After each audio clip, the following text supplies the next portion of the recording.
Bismillahirrahmanirrahim. Hari ini kita akan cuba jawab soalan struktur bahagian A, kertas 2, SPM 2013, iaitu soalan 1B yang berkaitan dengan penyejukan sesuatu cecair lah, dalam kes ini naftalina. Okey, so kita baca dulu soalan.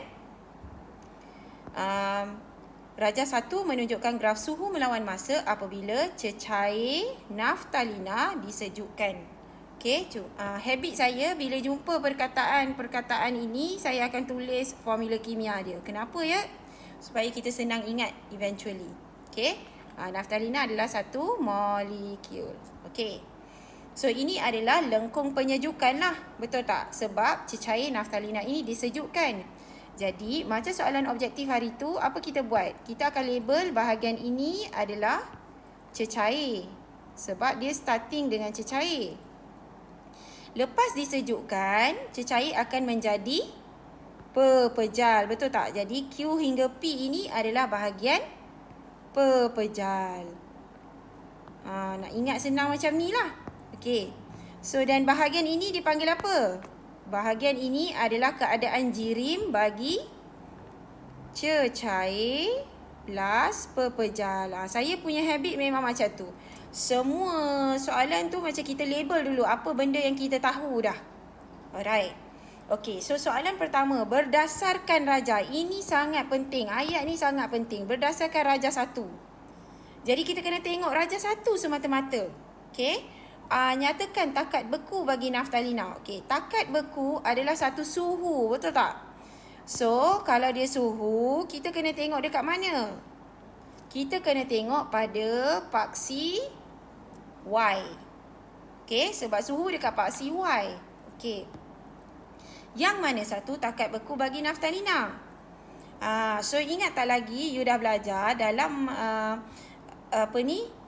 chapter ini, topik ini, takat beku adalah bahagian di mana yang mendata tu. So dalam kes ini T2 lah, betul tak? Okey, T2. Tapi masalahnya kalau you hanya jawab T2, you belum dapat markah lagi. Apa yang missing? You are missing the unit. So, mesti tulis unit. Sebab suhu unit dia darjah Celsius. So, mesti ingat T2 ni bukan T2 sahaja. T2 darjah Celsius. Okey, apa lagi kesilapan yang orang boleh buat selain daripada tak tulis unit? Satu lagi kesilapan orang boleh buat adalah dia tulis 80 darjah Celsius. Tak boleh tulis 80 darjah Celsius. Kenapa tak boleh? Sebab dalam soalan you ni, mana ada 80? Dia kata berdasarkan rajah 1. Jadi kita kena tengok rajah 1 sahaja. Tak ada nilai 80 dekat situ. Jangan bubuh. Walaupun betul in reality takat beku bagi naftalina is 80 darjah Celsius. Tetapi you tidak menjawab soalan rajah 1. Okey? Okey. Soalan berikutnya. Ni soalan yang famous. Saya dah sebut dah dalam soalan objektif hari tu.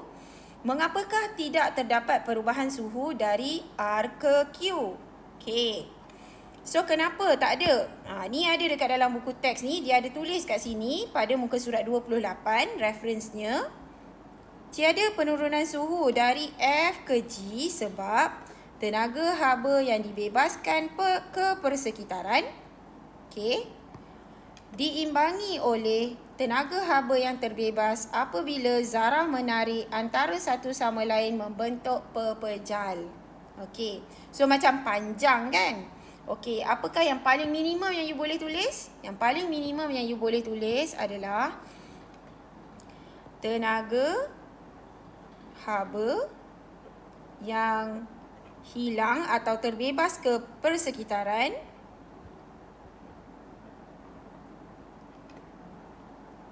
okey, saya guna pen color lain. Nanti I will tell you why. Diimbangi oleh tenaga haba yang terbebas. Okey, ini yang paling minimum yang diterima dalam exam. Okey, kenapa saya buat dua warna yang berbeza? Okey, untuk this particular soalan, 1 markah. Ada pernah satu situasi, 1 tahun, saya tak ingat tahun mana, nanti kita tengok pada video-video akan datang. ada 2 markah diberi untuk this particular soalan. So, bila diberi 2 markah macam tu, markah pertama dia adalah yang warna pink ini. Markah kedua dia adalah yang ayat seterusnya ni, yang warna brown ni.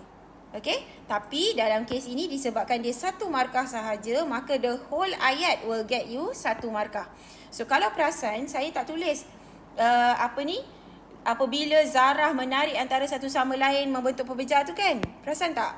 Saya hanya tulis sehingga bahagian ini. Ini yang paling minimum yang you boleh jawab dalam exam. Tak kira lah internal exam ke, state level ke, bila-bila punya exam lah. Ini yang paling minimum yang you boleh tulis. Okay, setakat hari ini. Alright. Yang seterusnya, nombor 3. Apakah keadaan jirim dari R ke Q? So bila kita dah tulis earlier pada label ni, kan senang dah. Kita hanya tulis cecair plus pepejal. Okey.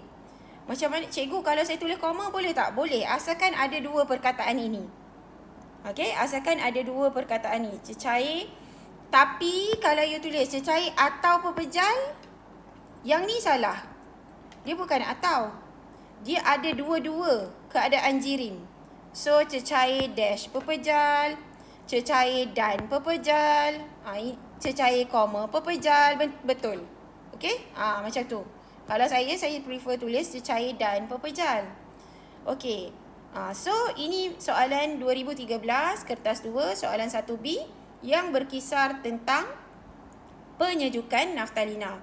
InsyaAllah dalam video yang seterusnya saya masih akan menjawab soalan berkaitan dengan naftalina.